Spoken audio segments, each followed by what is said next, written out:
Great night, beautiful people. How are you? Financial Therapy to Prosperity family. We are live. It is Tuesdays with Tamoa. And as usual, I'm excited to be on. I'm excited to be with you. Thank you for being a part of my community, for all of my subscribers. Remember, if you like this content, to please subscribe, like, share, and comment because the point of all of this is to help others. The point of all of this is to make impact. The point of all of this is I want to make sure I'm walking in my purpose, right? I want to make sure that I am aligning my life, the work that I'm doing, to the gifts that were put inside of me to do. The things that I know that despite whatever angst I have, anxiety, fear, any of those things that come along with, you know, betting on yourself, but it doesn't matter. The whole point, like I said, no matter how I feel, is that I am using my gifts and that I am doing what God put me on this earth to do because we are all here for a reason. Yes, I definitely believe I'm special, but I am no special than any one of you. And so, if you know there's something that you're supposed to be doing, despite everything that you may think or fear that you're not good enough or no one will listen to you, just do it anyway because you don't know what the results will be.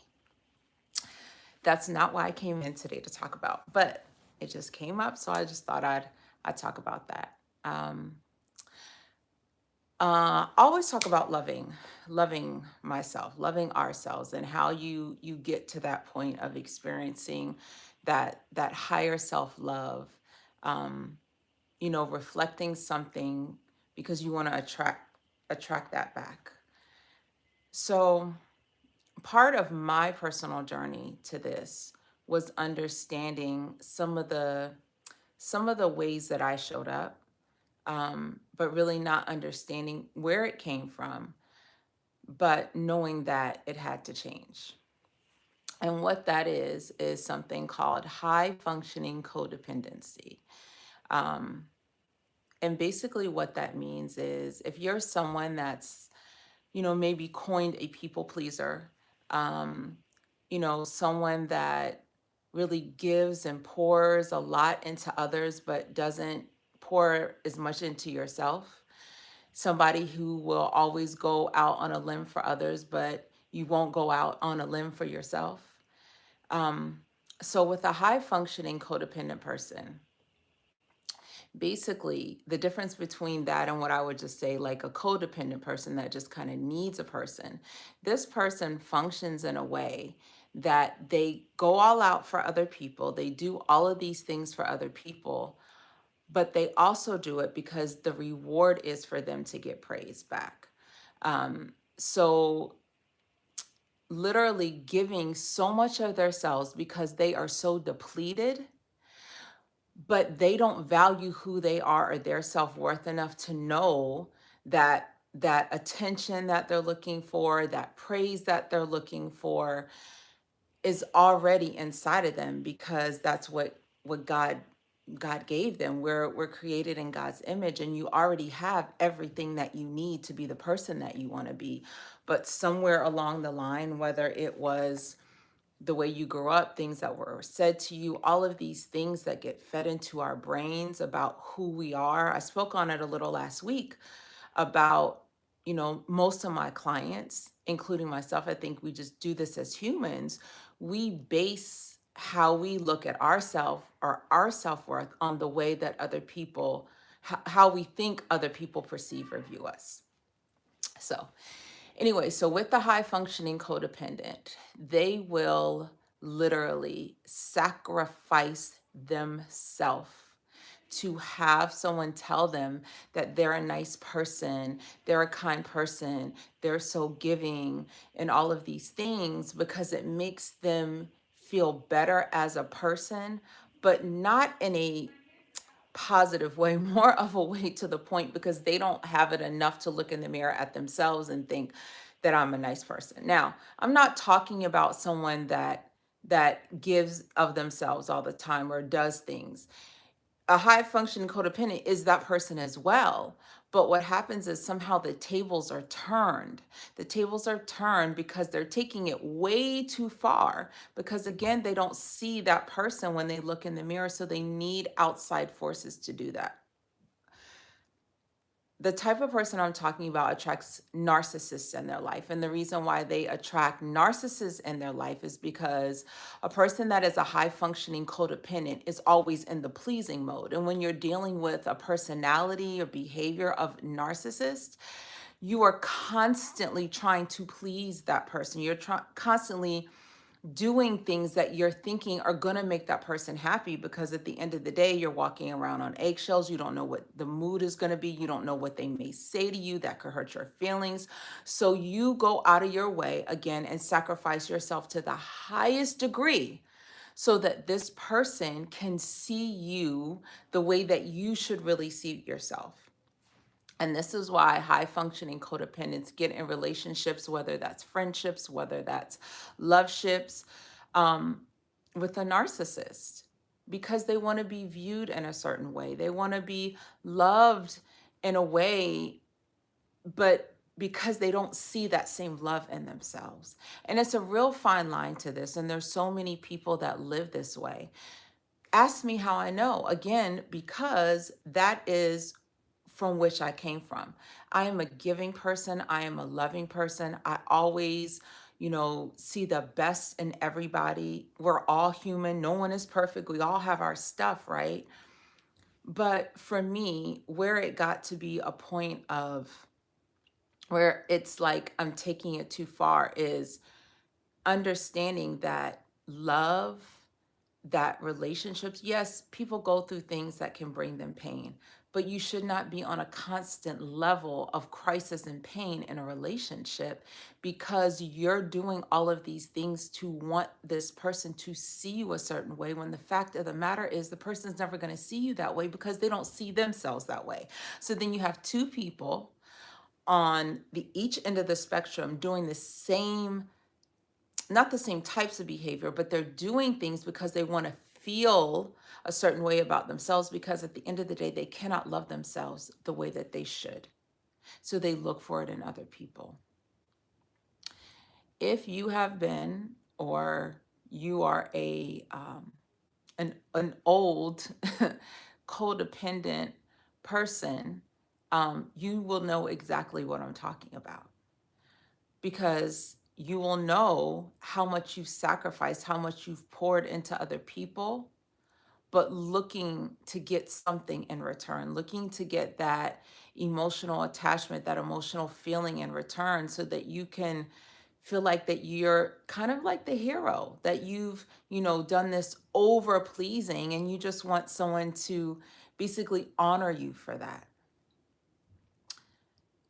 I now know that all of the love, all of the wanting to be praised or seen or valued, it comes from how I look at myself. It comes from my relationship with God, the higher power, creator, whatever your belief is.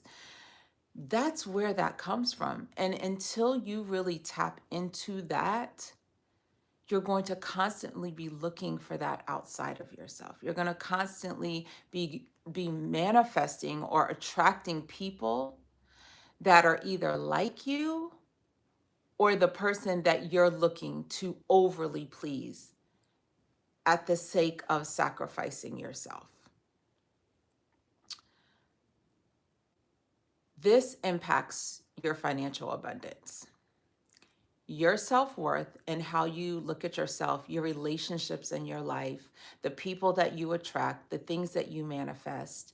One of those things that are going to be held back from you is your financial prosperity. Because if you need someone on the outside to tell you how much you are supposed to be loved and valued, and you're pouring into them and you've depleted yourself, then how are you really going to think that you're worthy to have the financial prosperity that you want? How are you going to even have the capacity to hold the money, to hold all of these things outside of yourself that you want? How are you going to hold it? You may get to that certain amount of money, but it's going to end up slipping through your fingers because it will never be enough, because you'll always be looking for the money to give you something. And at some point, you'll look in the mirror and realizing that you're not really valuing who you are. It is time for us to create boundaries in our lives, in our relationships with the people that we love, whether that's family, whether that's friends, whether that's coworkers, whomever. I used to think that boundaries was just kind of like, when I heard it, it sounds like school, like strict, just like you have to be, in a line. And still, no, boundaries is actually what shows you that you love you. Boundaries are what grown people do, because they know that they have to protect themselves, they have to protect their space, they have to protect their physical environment, their mental environment, their spiritual environment. You have to protect all of your bodies, right? Being able to have boundaries around your relationships will allow you to ultimately be more at peace and be a happier person. If you're afraid or scared or think that telling other people no is going to somehow have them detach from you, walk away from you, then they they weren't worthy to be in your life anyway. I have asked this before of my clients about when they tell people no, or when someone asks them to do something and they can't do it, do they feel like they're in trouble? Like a child that says no to their parent and they know they're not supposed to say no because they're being disobedient, right?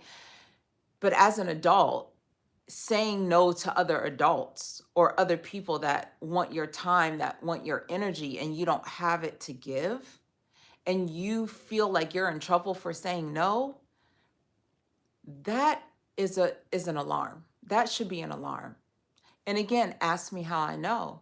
Talking to clients that feel this way, I thought that that was just something that I felt internally, because these are things that usually people don't talk about, especially as a grown up. Like, who wants to say, I have a hard time telling people in my life no?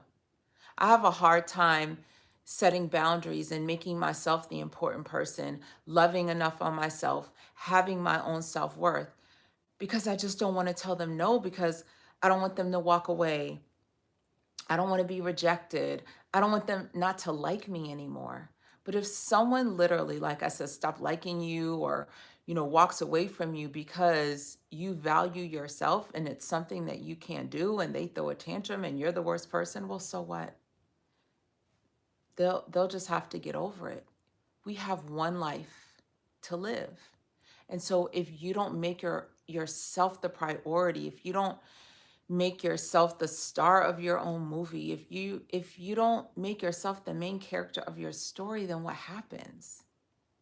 You'll sit back when it's all said and done, and you'll think to yourself, I never did the things that I wanted to do because I was so afraid of what other people thought, or how they viewed me, because I always looked to please other people.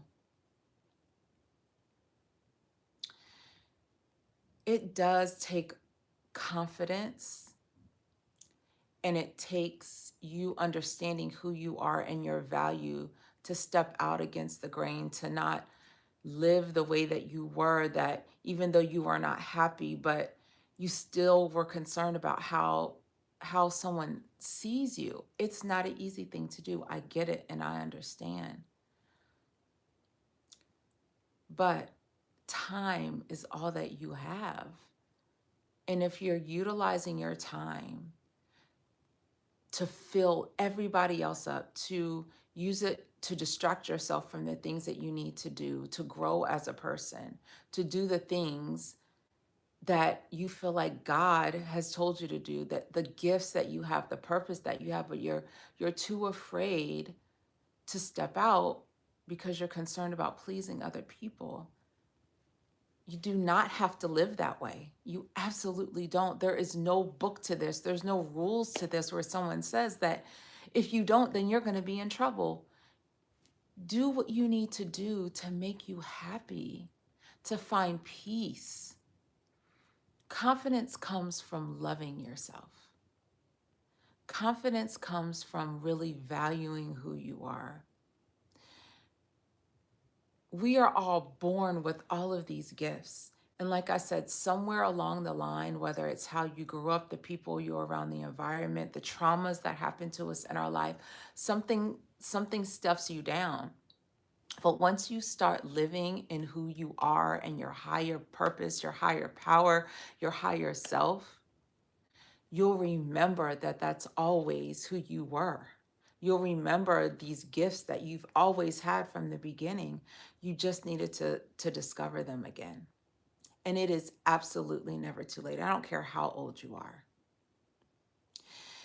So let's make a pact. We're going to work on our codependent nature. We're going to work on our self sacrificing to everyone and pouring into everyone to just be looked at and praised because we need someone else to tell us our worth. We're going to stop doing all of that. And we're going to start looking at ourselves in the mirror, and we're going to start making decisions and choices where we're pouring into ourselves, where we're valuing ourselves, where we're loving ourselves more and more and more and more each day. I want to send everybody, excuse me, I want to send everybody so much love and light. I know that there is so much going on in the country, there's so much going on in the world, but don't let the distractions distract you. Do not let the distractions distract you. Work on you, walk in your purpose, walk in your power, find those gifts that you've always had inside of you. And remember, you are your greatest value. You are your greatest asset. Take care.